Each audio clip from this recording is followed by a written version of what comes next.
인간은 두 가지 특성으로 결합된 존재입니다. 영혼과 육체의 결합이 가장 기본적인 결합입니다. 그래서 인간은 영혼을 사모하는 어떤 그런 천상적인 면도 있지만 또 땅의 것을 추구하는 그러한 모습도 있습니다. 이러한 우리 인간이 가질 수 있는 하나님의 속성이 있는데 이것을 신학에서는 뭐라고 하냐면 하나님의 공유적 속성이라고 합니다. 비천한 인간이지만 그 인간도 하나님이 가지고 있는 속성이 있다는 겁니다. 예를 들어서 인격, 사랑, 지식, 지혜, 은혜, 선하심, 자비로우심, 온유하심, 공의, 오래 참으심 이러한 것들은 하나님뿐만 아니라 우리 인간도 가지고 있습니다. 그런데 인간이 아닌 하나님만이 홀로 지니신 비공유적 속성이 있습니다. 첫 번째는 하나님은 불변하시는 분이 되신다는 거예요. 우리 인간은 변하지만 하나님은 변함이 없습니다. 두 번째는 하나님은 무한하신 분이 되신다는 거예요. 무한하시기 때문에 한계가 없으시고 한정할 수도 없는 분이 되십니다. 사랑과 진실이 무한하시기에 완전한 분이 되시고 우리가 그분에 대해서 논하거나 헤아릴 수 있는 그런 분이 아니십니다. 믿어야 하는 분이죠. 세 번째, 하나님은 어디에나 계신 편재하신 분이 되신다 하는 겁니다. 또 네 번째는 하나님은 스스로 계시는 거룩하신 구원의 주가 되십니다.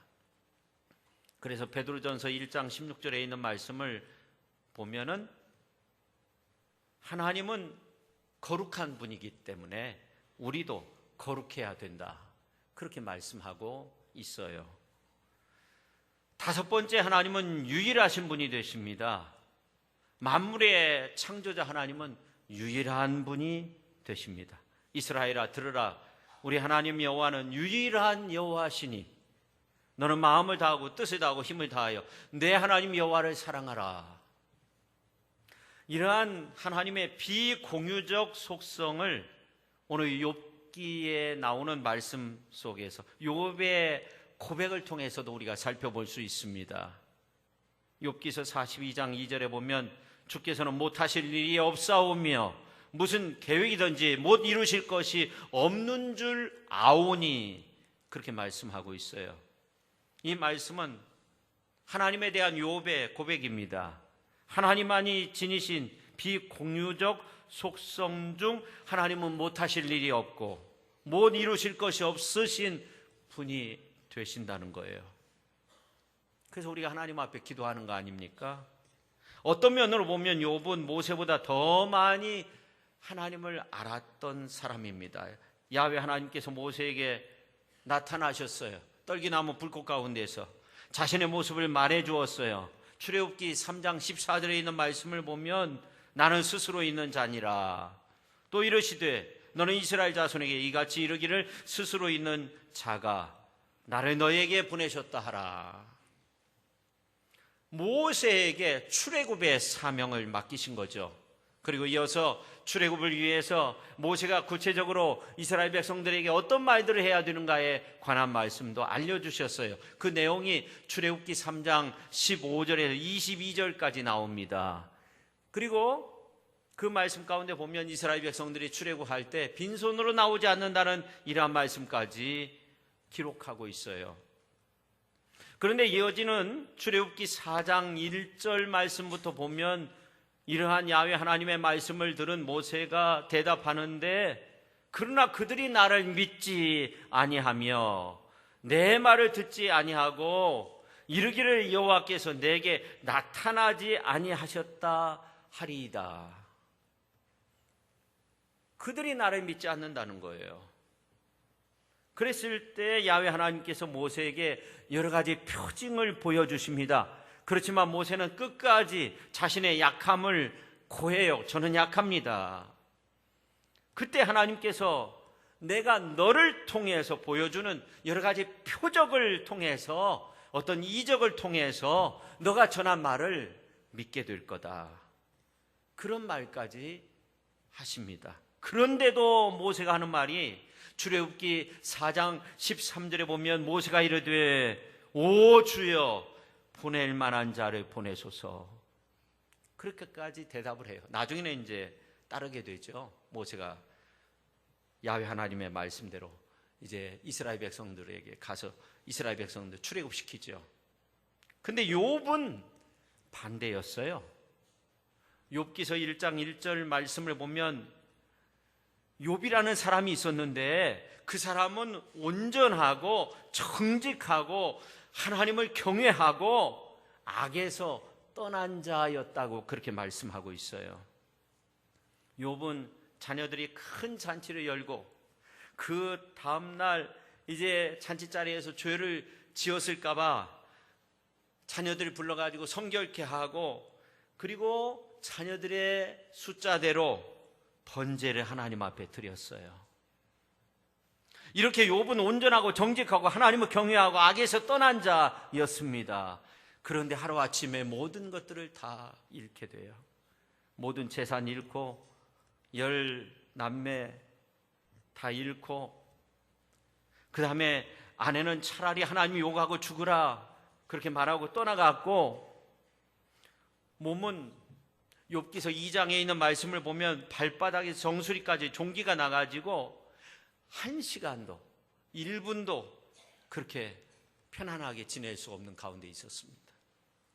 이러한 가운데 욥의 새 친구가 욥을 위로하기 위해서 와가지고 욥의 죄를 낱낱이 캐내려고 논쟁을 벌이고, 더 나아가 욥을 정죄해야 합니다. 그래서 욥이 2중 3중의 고통 가운데서 자신을 짓누르는 가운데 이런 고백을 해요.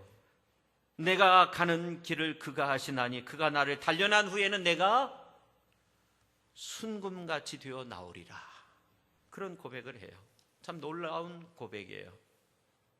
그리고 오늘 이제 욥기서 42장 5절, 오늘 이제 본문 말씀 가운데 보면은 내가 주께 대하여 귀로 듣기만 하였사오나 이제는 눈으로 주를 배움나이다, 그런 놀라운 고백을 합니다. 귀뿐만 아니라 이제 눈으로 주님을 보게 되었다, 그런 말이죠. 저는 오늘 우리 모든 성도님들이 말씀 듣다가 욥기서에 나와 있는 이러한 욥의 고백처럼 귀로 듣기만 하였사오나 이러한 말씀처럼 욥에게 들려주셨던 성령 하나님의 세미한 음성을 듣는 그러한 영적인 귀가 열려지기를 예수님의 이름으로 축원합니다. 그리고 더 나아가 이제는 눈으로 주를 배움나이다. 욥의 고백처럼 영적인 눈이 열려져서 욥에게 계시하셨던 성령 하나님의 은혜를 충만히 받는, 그래서 영적인 눈이 열려져서 하나님을 배우는 그러한 축복의 시간이 될 수 있기를 예수님의 이름으로 축원합니다. 계시하시는 성령님은 첫째, 고난 중에서도 하나님을 알게 하세요. 우리가 고난 가운데 있지만 하나님을 알게 하세요. 현재 100m 세계 신기록은 자메이카 선수 우샤인 볼트가 기록한 9초 58의 기록이라고 합니다. 그런 기록이 나올 수 있었던 이유는 그날 뛰는 그날 순풍이 불었다는 거죠. 그리고 또 한 가지는 우샤인 볼트가 빨리 달리기에 아주 좋은 체격 조건을 가지고 있다는 겁니다. 근데 자메이카에는 이런 우수한 체격 조건을 가지고 있는 선수들이 많이 있다는 거예요. 근데 자메이카 인구수는 불과 289만 명으로 인구수로 볼 때 세계에서 139위 국가입니다. 근데 어떻게 해서 이런 좋은 체격 조건의 사람들이 많은가? 이건 16세기 영국 식민지 시대 때 노예들을 자메이카로 실어왔다는 거예요. 그런데 약한 노예는 죽이고 강한 자만 살려두었다는 거예요. 인간 우성을 택하여 인종 교배를 통해서 생긴 민족이 자메이카인이라는 거예요. 그러니까 어떻게 보면 우샤인 볼트가 그 활 쏘는 자세를 하잖아요. 좀 살벌하다는 그런 생각도 들죠. 성도 여러분, 욥을 신앙의 거성으로만 본다면 우샤인 볼트와 다를 게 없어요. 우리가 욥을 따라갈 수가 없어요. 욥기서 1장 3절 말씀을 보면 세번역 성경으로 볼 때 욥에 대해서 이렇게 평가를 합니다. 양이 7,000마리, 낙타가 3,000마리, 겨리소가 500쌍, 암나귀가 500마리나 있고 종도 많이 있었다. 그는 동방에서 으뜸 가는 부자였다고 말씀하고 있어요. 근데 욥이 가지고 있는 그 모든 것들이 하루아침에 다 날아가 버렸어요. 물질도, 자녀도, 아내도, 친구도, 건강도. 이 정도 잃어버렸으면 다 잃어버린 겁니다. 우리는 이 중에 하나만 어떻게 좀 잘못돼도 아프고 견딜 수가 없는데 욥은 한꺼번에 다 잃어버렸습니다. 그런데 그 후 욥의 태도가 욥기서 1장 20절에서 22절에 나옵니다. 우리가 같이 한번 읽어볼까요? 1장 20절. 자, 같이 한번 읽겠습니다. 욥이 일어나 겉옷을 찢고 머리털을 밀고 땅에 엎드려 예비하며 이르되 내가 모태에서 알몸으로 나와 싸운즉 또한 알몸이 그리로 돌아가올지라. 주신 이도 여호와시오 거두신 이도 여호와시오니 여호와 이름이 찬송을 받으실지니이다 하고 이 모든 일에 욥이 범죄하지 아니하고 하나님을 향하여 원망하지 아니하니라. 아멘. 이러한 욥의 행동, 말, 이러한 모습들을 보면서 우리가 정말 욥의 신앙을 따라갈 수 없다는 그런 생각을 하게 돼요. 우리 다른 박질로 우샤인 볼트와 경주하는 거와 비슷한 것 같아요.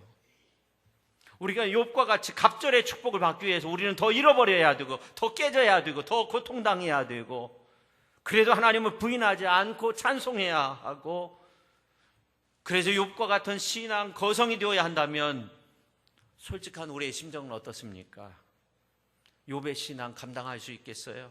그 시련 감당할 수 있겠어요? 우리는 사양할 거예요. 그렇습니다. 욥기서가 주는 의미는 갑절의 축복을 받기 위해서라면 욥이 받은 그 엄청난 고난 속에 있다 하더라도 신앙을 잃지 말아야 된다, 여기에 중점이 있는 것이 아니라 더 나아가 욥 한 사람의 신앙을 자랑하기 위해서 욥기서 42장까지 기록한 것이 아니라 욥기서는 욥의 신앙을 자랑하는 책이 아니라 욥이 고난 중에서도 어떻게 하나님을 알게 되었는가, 어떻게 해서 하나님을 비옵게 되었는가, 그 과정을 기록한 책입니다. 그래서 욥기서에 나온 욥의 모습을 보면서 좀 독특한 욥의 모습을 보게 되는데 그 충격을 받았지만 욥은 계속적으로 변론하고 한마디로 말을 많이 했어요. 사람이 이런 욥과 같은 큰 어려움에 빠지면 말을 잃어버려요. 말할 기운이 없어요. 어느 부부가 오랫동안 싸우고 소문나게 싸우는 그런 가정이었는데 요즘은 안 싸운다는 거예요. 누군가 물었답니다. 어떻게 해서 그렇게 천사 부부가 됐습니까? 그러니까 대답이 뭔지 아십니까? 싸울 힘이 없어서요. 그렇게 말했다고 합니다. 젊었을 때 많이 싸운 부부들이 나이 들어서는 싸우지 않아요. 왜 그래요? 싸울 힘이 없어서. 재밌는 이야기입니다. 근데 욥은 정반대예요. 친구들이 한마디 하면 욥은요 10마디를 하는 거예요. 그러니까 소발이라는 친구가 욥에게 이런 말을 해요. 욥기서 11장 2절을 세번역 성경으로 보면 내가 하는 헛소리를 듣고서 어느 누가 잠잠할 수 있겠느냐, 말이면 다 말인 줄 아느냐, 그렇게까지 말했어요. 욥은 그 어려움의 시기 속에 있을 때 소발과 2번, 엘리바스와 3번, 빌닷과 3번 논쟁했어요. 욥의 친구들이 볼 때 욥이 스스로 의롭게 여기는 거예요. 그러다가 이제 나중에 엘리후가 등장을 해요. 현자였어요. 등장해가지고 욥과 세 친구들의 잘못을 지적해요. 욥이 스스로 의롭다고 한 거 그거 지적해요. 그리고 욥의 세 친구가 욥을 정죄한 거에 대해서 지적해요. 그리고 의인에 대한 생각, 하나님에 대한 생각들을 말해요. 그 내용이 욥기서 32장부터 37장까지 엘리후의 말이 나와요. 그리고 이러한 가운데 마지막 부분에 가서, 욥기서 마지막 부분에 가서 하나님의 폭풍우 가운데 나타나 말씀하세요. 하나님의 말씀은 주로 욥에게 묻는 말씀이었어요. 근데 스스로 대답을 주실 때도 있어요. 그렇지만 계속적으로 물어요. 욥은 아무런 대답을 할 수가 없었어요. 그 내용이 38장부터 41장까지 계속됩니다. 욥이 드디어 하나님 앞에 대답해요. 그 내용이 42장 1절에서 6절까지예요. 아무런 말을 하지 못하죠. 엘리야 앞에서, 그리고 야훼 하나님 앞에서. 그러다가 대답해요. 그 내용이 42장 1절에서 6절이에요. 그 내용 전부는 뭐냐면 42장 1절에 6절, 오늘 이제 본문 말씀, 그 내용은 하나님 앞에서 회개하는 거예요. 그래서 오늘 42장 3절 말씀을 공동 번역 성경으로 보면 의미를 정확히 알 수 있는데, 부질없는 말로 당신의 뜻을 가리운 자, 그것은 바로 저였습니다. 이 머리는 헤아릴 수 없는 신비한 일들, 영문도 모르면서 짓거리였습니다. 지금까지 소발, 엘리바스, 그 다음에 빌닷 앞에서 8번의 변론을 했는데, 내가 하나님 당신 앞에 서니까 이게 부질없는 말이었다는 거예요. 욥은 하나님 앞에서 그렇게 고백하고 있는 겁니다. 저는 욥이 정말 부질없는 말만 친구들 앞에서 했을까 생각해 봤어요. 물론 욥이 하나님의 뜻을 다 알 수는 없었죠. 그렇지만 그 변론하면서 그 욥의 신앙 고백, 정말 멋진 고백이 있어요. 욥만이 할 수 있는 그 고백, 그 아픔과 그 고통 속에서 하는 말이에요. 오늘 새벽에 말씀 준비하다가 모기가 목 뒤를 물었어요. 뭐가 따끔해서. 근데 그 영향이요 상당히 오래 가요. 이런 데가 피부가 좀 가려워요. 욥은요 비교할 수 없어요.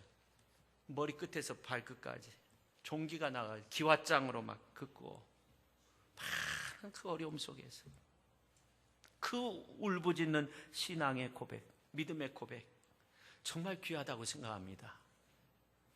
신사참배 거부하다가 순교하신 주기철 목사님의 일기장에 보면 이런 내용이 있다고 해요. 내가 예수님을 위하여 마땅히 겪어야 할 핍박을 피한다면 장차 주님 앞에 설 때 내가 어떻게 주님의 낯을 대할 수 있을까? 주님께서 나에게 물으시면 무엇이라고 대답할까? 너는 나의 이름으로 기쁨과 즐거움을 맛보았는데 나의 고난의 잔을 어디에다 두었느냐고. 나의 고난의 잔을 마시지 않고 어떻게 여기 왔느냐고. 내가 너에게 물려준 십자가는 어디에 벗어 두었느냐고 물으시면 난 무엇으로 대답할까?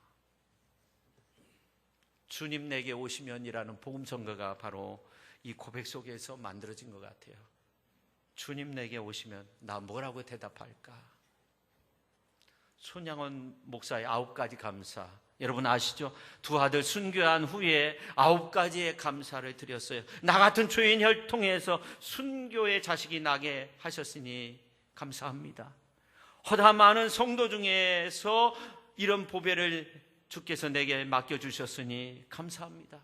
삼남 삼녀 중에서 가장 아름다운 두 아들, 맏아들, 둘째 아들 바치게 하시니 감사합니다. 한 아들의 순교도 귀하거든 두 아들 함께 순교하였으니 더욱 감사합니다. 예수 믿다가 와석종신 하는 것도 큰 복이라 하거늘 전도하다가 총살 순교 당하였으니 감사합니다. 미국 가려고 준비하던 내 아들 미국보다 더 좋은 천국 가게 하시니 마음 안심되어 감사합니다. 내 두 아들 총살한 원수를 회개시켜 내 아들 삼고자 하는 사랑의 마음 주신 것 감사합니다. 내 두 아들 순교의 열매로 무수한 천국의 아들들이 생겨날 것을 생각하니 감사합니다. 이 같은 역경 속에서도 하나님의 사랑을 깨닫게 하시고 여유 있는 믿음 주시니 감사합니다. 그리고 마무리하면서 끝으로 나에게 분에 넘치는 과부한 큰 복을 내려주신 하나님께 모든 영광을 돌립니다. 이 일들이 옛날 내 아버지 어머니가 새벽마다 부르짖던 수십 년간의 눈물로 이루어진 기도의 결실이요 나의 사랑하는 한센병자 형제 자매들이 23년간 나와 내 가족을 위해 기도해 준 그 성의의 열매로 믿어 의심치 않으며 여러분께도 감사합니다. 그런 말을 했다는 거예요. 장례식장에서 한 말입니다. 욥도 마찬가지예요. 10자녀 모든 거 다 잃고 말할 수 없는 고통 속에서 그는 고백합니다. 주신 이도 여호와시오, 거두어 가신 이도 여호와시오니 여호와의 이름이 찬송을 받으실지어다. 찐이다. 욥이 빌닷과 논쟁할 때 기와장으로 자기의 몸을 박박 문대면서 이런 고백을 합니다. 욥기서 19장 26절 말씀을 보면 내 가죽이 벗김을 당한 뒤에도 내가 육체 밖에서 하나님을 보리라. 요즘 한 가지만 잘못돼도요 일어서기가 정말 어렵습니다. 욥은 10이면 10가지 100이면 100가지 다 무너졌어요. 근데 고백해요. 내가 가는 길을 그가 아시나니 그가 나를 단련한 후에는 내가 순금같이 되어나오리라. 여러분, 고난이 중요한 게 아닙니다. 하나님을 아는 게 중요합니다. 이 고난을 통해서 하나님은 자신을 알도록 그렇게 만드세요. 십자가의 계시가 바로 거기에 있는 거 아닙니까? 십자가를 통해서 우리가 하나님의 사랑, 예수 그리스도의 구원의 사건, 구속의 은혜, 이걸 알게 되는 거 아닙니까? 우리가 어떤 고난, 어떤 상황 속에 있더라도 우리는 성령 하나님을 붙잡아야 됩니다.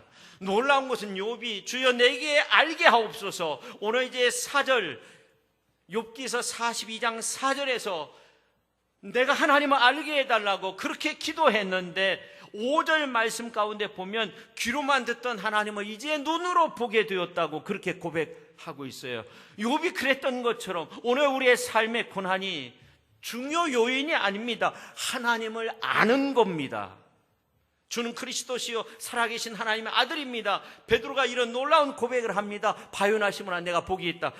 이를 내게 알 것은 혈육이 아니고 하늘에 계신 내 아버지라고 주님이 말씀하셨어요. 지금은 성령 시대이기 때문에 성부 하나님은 성령을 통해서 역사하세요. 성령을 통해서 자기의 사랑을 계시해 주세요. 축복이 다른 것이 아닙니다. 하나님을 아는 것이 축복입니다.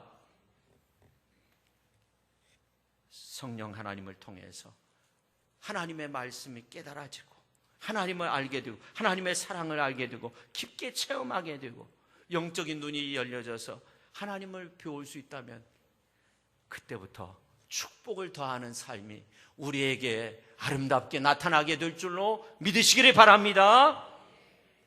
두 번째, 성령의 계시로 말미암아 하나님을 보게 된다는 거예요. 여러분, 일본 아베 정부가 우리나라 대법원 판결 일제 징용은 불법이고 불법적으로 징용을 당해 많은 어려움을 겪은 개인에 대해서는 일본 기업이 배상해야 된다는 이 판결의 빌미로 한국의 수출 금지 품목을 정해서 규제에 나섰는데 그 이유는 1965년 박정희 정권 때 한일 국교 정상화를 맺을 때 한국 정부가 식민 지배에 대한 청구를 해서 그래서 우리나라가 3억 달러를 받았다는 거예요.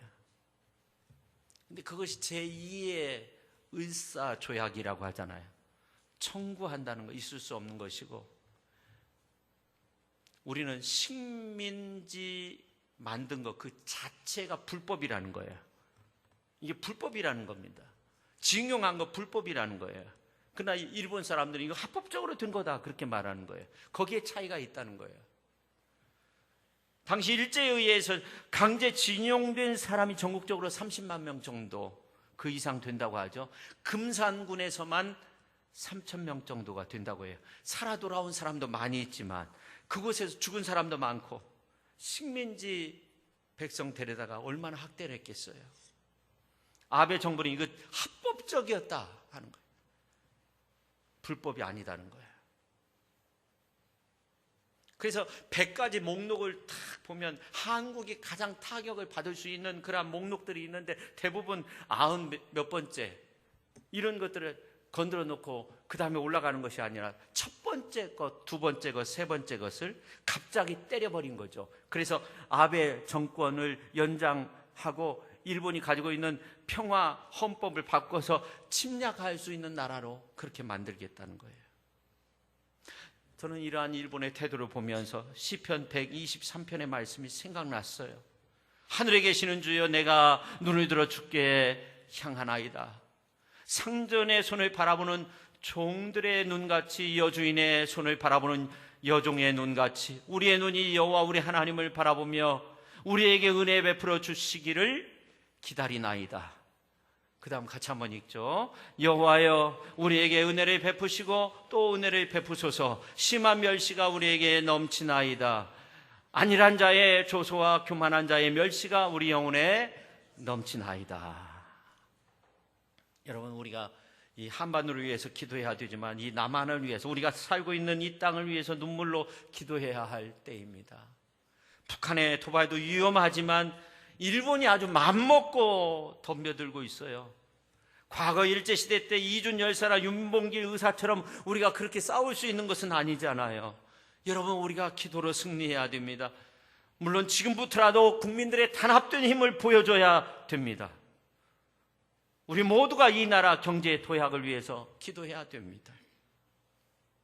성도 여러분, 성경에도 보면 본디오 빌라도가 예수가 무죄하다는 사실을 3번이나 인정해요.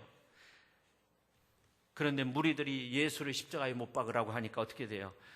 예수께 십자가형을 선도하고 그 다음에 손을 씻으면서 하는 말이, 마태복음 27장 24절을 보면 이 사람의 피에 대해서 나는 무죄하다, 너희가 당하라. 그러나 그렇게 한다고 해서 무죄한 것입니까? 자기 자신을 못 본 격이죠. 일본이 그런 일을 하고 있는 겁니다. 과거 잘못된 일들, 과거에 얼마나 생체 실험하고 얼마나 많은 사람들 죽이고 얼마나 많은 것들을 수탈하고, 그걸 보도록 우리가 기도해야 됩니다. 그들이, 일본 국민들이 그런 잘못된 것들을 다 바라볼 수 있도록 해달라고. 여러분, 창세기에 보면 처음 사람 아담에게 주신 눈, 정말 기가 막힌 눈이었어요. 왜냐하면 아담이 모든 새, 모든 짐승들의 이름을 다 주었어요. 여러분, 우리가 새를 한 20종류만 이렇게 놓고 그 새를 보면서 이름을 진다고 한번 생각해 보세요. 이름 질 수 있겠어요? 그 새가 그 새인 거예요. 근데 아담은 다 졌어요. 짐승까지도 졌어요. 그뿐만 아니라 하와가 자기에게 오는 모습을 보면서 자기의 분신임을 알죠. 그래서 이는 내 뼈 중에 뼈다, 살 중에 살이라고 그렇게까지 말해요. 처음 보는 사람인데. 그런데 아담이 선악과를 따먹고 난 이후에 죄가 들어와서 어떻게 돼요? 사단은 그랬어요. 하나님처럼 너희 눈이 밝아질 거다 그랬어요. 근데 죄를 짓고 나서 여호와의 낯을 피하는 사람이 됐어요. 동사나무 사이에 숨었고 벌거벗은 그러한 자신의 모습을 가리기 위해서 무화과나무 잎으로 엮어서 치마로 삼았어요. 죄의 눈은 진리에 어둡고 본질에 어둡고 하나님의 창조된 모습과는 다르게 어두운 쪽을 보게 되고 그쪽이 밝아지게 된 거예요. 죄의 눈이 그렇게 된 거예요. 근데 창세기 21장에 있는 말씀을 보면 하나님이 인생의 눈을 여시는 그러한 장면이 나오는데, 하갈이 여주인의 집에서 쫓겨나 아들을 데리고 이제 방황하다가 물이 다 떨어져 가지고 광야에서 죽게 되었을 때 막 통곡하며 하나님을 찾았죠. 그때 하나님이 하갈의 눈을 밝히심으로 샘물을 보았어요.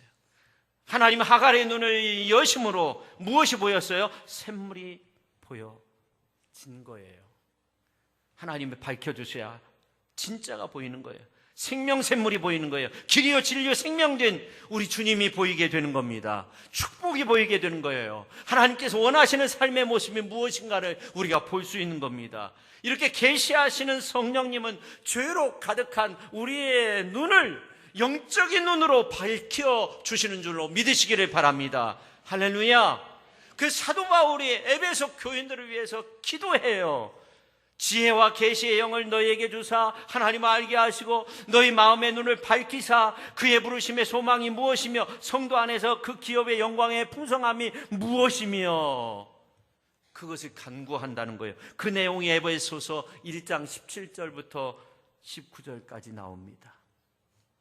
우리는 성령님께 구해야 합니다. 우리의 마음의 눈을 뜨게 해주세요. 영적인 눈이 열려지게 해주세요. 들을 것을 제대로 듣게 해주시고 볼 것을 제대로 보게 해주시고 마음의 눈이 밝혀져서 정말 우리가 소망해야 될 것이 무언가를 알 수 있게 해주세요.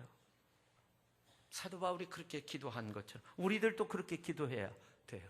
우리들도 일본 국민들을 향해서 정치 지도자들을 향해서 그렇게 기도할 수 있어야 돼요. 정말 저들이 바른 것을 볼 수 있게 해달라고. 욥의 가장 위대한 소망이 뭔지 아십니까? 고통 속에서 하나님 만나기를 원했어요. 그래서 욥기서 23장 8절에서 10절에 있는 말씀을 보면 내가 앞으로 가도 그가 아니 계시고 뒤로 가도 보이지 아니하며 그가 왼쪽에 일하시나 내가 만날 수 없고 그가 오른쪽으로 돌이키시나 배울 수 없구나. 그러나 내가 가는 길을 그가 아시나니 그가 나를 단련하신 후에는 내가 순금같이 되어 나오리라. 욥이 왜 앞으로 가다가 그가 안 계시면 뒤로 갔고 뒤에 안 계시면 왼쪽으로 갔고 왼쪽에 없으면 또 오른쪽으로 갔을까? 욥은 세미한 하나님의 음성을 듣기를 원했어요. 성령의 인도하심을 원했던 겁니다. 그러다가 더 큰 소망이 생겼어요. 그건 뭐냐면 주님을 배우고 싶다는 거예요. 세미한 하나님의 음성뿐만 아니라 주님을 만나고 싶다는 거예요. 그래서 오늘 5절 말씀 42장 5절에 있는 말씀을 보면 이제는 주를 배웁나이다 그렇게 고백하고 있어요.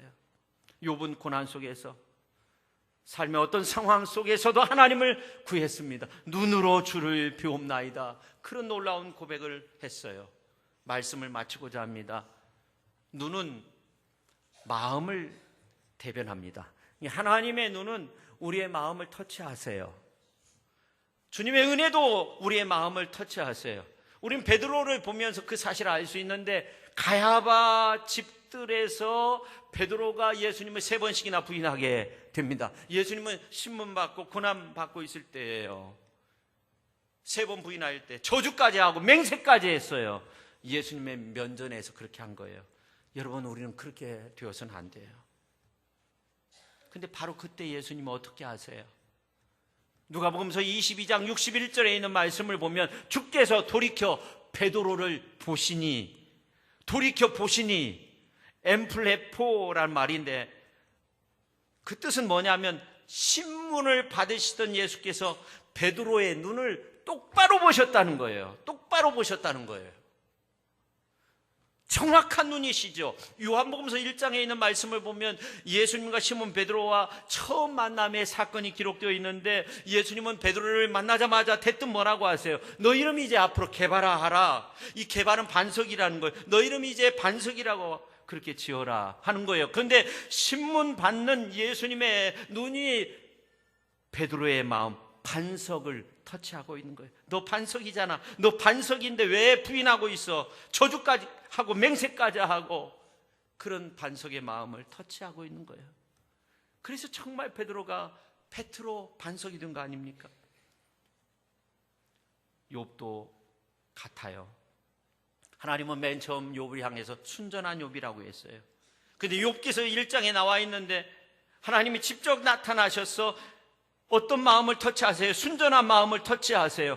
그래서 오늘 6절에 있는 말씀 가운데 보면 욥이 이렇게 고백해요. 그러므로 내가 스스로 거두어드리고 티끌과 재 가운데서 회개하나이다. 욥은 모진 고난 고통을 지나서 더욱더 순전한 마음으로 순전한 모습으로 거듭났던 거예요. 욥에게 어떤 일이 있었습니까? 욥기서 1장하고 42장까지 갈 때 엄청난 일들이 있었잖아요. 그 모진 고난 가운데서 욥은 계시하시는 성령의 음성에 귀를 기울였습니다. 그러다가 오늘 5절 하반절에 있는 것처럼 이제는 눈으로 주님을 배웁나이다 그렇게 고백합니다. 그래서 어떻게 됐을까요? 순전하게 됐어요. 스스로 거두어드리고 다시 티끌과 재 가운데서 회개하나이다. 사랑하는 성도 여러분, 하나님은 내 중심에 계시하십니다. 터치하십니다. 내 중심에, 내 마음 중심에 믿음이 있으면 돼요. 내 마음 중심에 순전함이 있으면 돼요.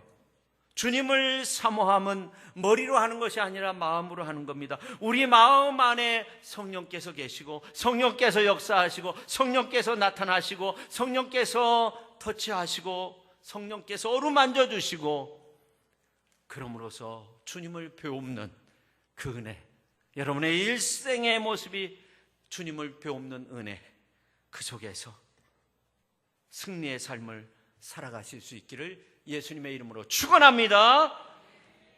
그래서 욥이 누렸던 그 갑절의 은혜를 누릴 수 있는, 내가 주님을 배웁나이다, 내가 주님을 만나게 되었나이다, 그런 고백 속에서 하나님의 놀라운 은혜와 복을 누릴 수 있는 귀한 성도님들이 다 될 수 있기를 예수님의 이름으로 축원합니다.